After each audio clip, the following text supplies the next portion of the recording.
بسم اللہ الرحمن الرحیم۔ السلام علیکم۔ کیسے ہیں آپ دوستو؟ امید ہے آپ تمام دوست خیریت سے ہوں گے۔ سلطنت عثمانیہ کے عروج و زوال کی تاریخ کی چوتھی قسط کے ساتھ حاضر خدمت ہوں، تو بلا تاخیر ویڈیو کا آغاز کرتے ہیں۔ ارطغرل 7ویں صدی ہجری یعنی 13ویں صدی عیسوی کی ابتدا میں شاہان خوارزم کی قوت اوج شباب پر تھی۔ وہ ایران و خراسان اور شام و عراق میں آل سلجوق کے بیشتر مقبوضات پر قابض ہو چکے تھے اور ایشیا کی تمام اسلامی سلطنتوں کو فتح کر لینا چاہتے تھے، لیکن عین اس وقت جب وہ اس حوصلے کی تکمیل کے لیے تیار ہو رہے تھے، چنگیز خانی طوفان اپنی تمام ہولناکیوں کے ساتھ اٹھا اور سلطنت خوارزم کو پاش پاش کر ڈالا۔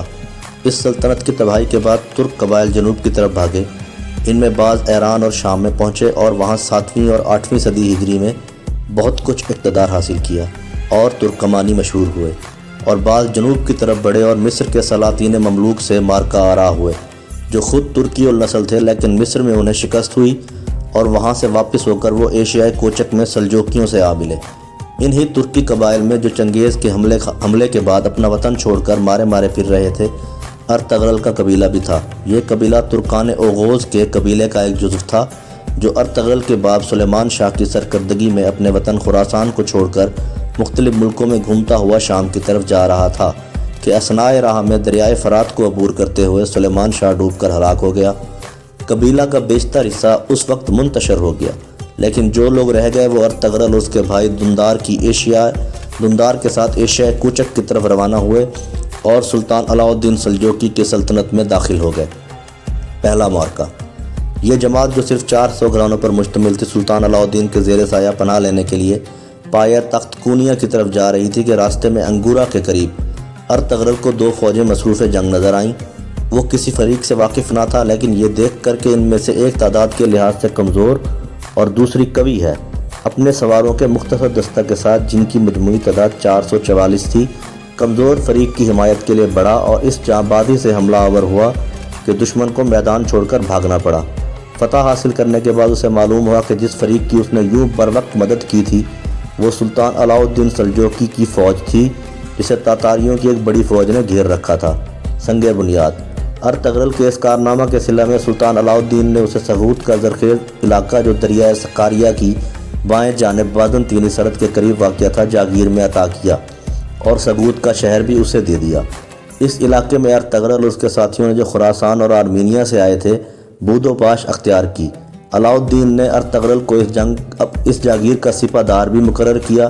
چونکہ ارطغرل کی جاگیر بازنطینی سرحد سے متصل واقع تھی، اس لیے بازنطینی قلعہ داروں سے اکثر جنگ کی نوبت آتی رہتی تھی۔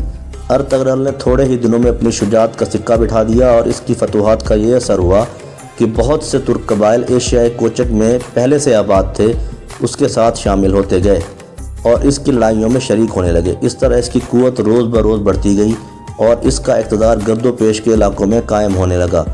سلطان علاء الدین کے لیے ایک جاگیردار کا اس طرح قوت و اقتدار حاصل کر لینا تشویش کا باعث ہوتا، لیکن ایشیائی کوچک میں دولت سلجوقیہ اندرونی اختلال اور امراء کی بغاوتوں کے سبب زوال کی آخری منازل میں تھی۔ اگرچہ کونیا میں سلاجقہ روم کی قدیم شان و شوکت اب بھی نمایاں تھی، تاہم حکومت کا دائرہ بہت محدود رہ گیا تھا۔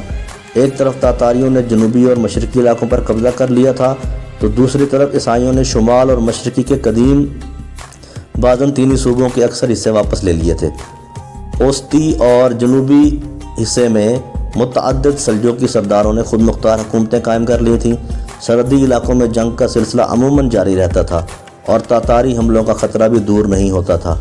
ایسی حالت میں ارطغرل جیسے دلیر سردار اور نائب کی فتوحات سے علاء الدین کو بجائے تشویش کے ایک گونا اطمینان نصیب ہوا اور اس نے ارطغرل کو مزید انعامات عطا کیے۔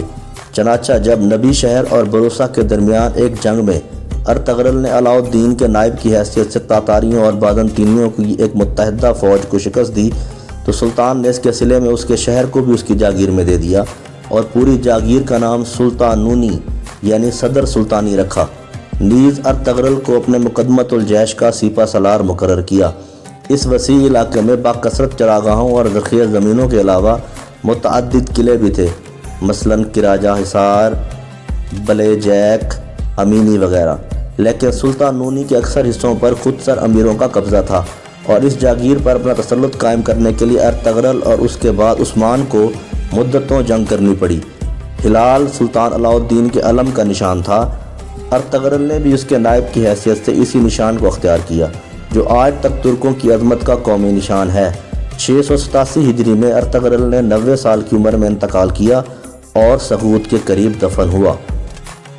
چوتھی قسط کا یہیں اختتام کرتے ہیں۔ اگلی قسط کے ساتھ جلد حاضر خدمت ہوں گا۔ ویڈیو دیکھنے کا بہت شکریہ۔ مہربانی فرما کر چینل کو سبسکرائب کریں اور ویڈیو کو لائک اور کمنٹ کریں۔ جزاک اللہ۔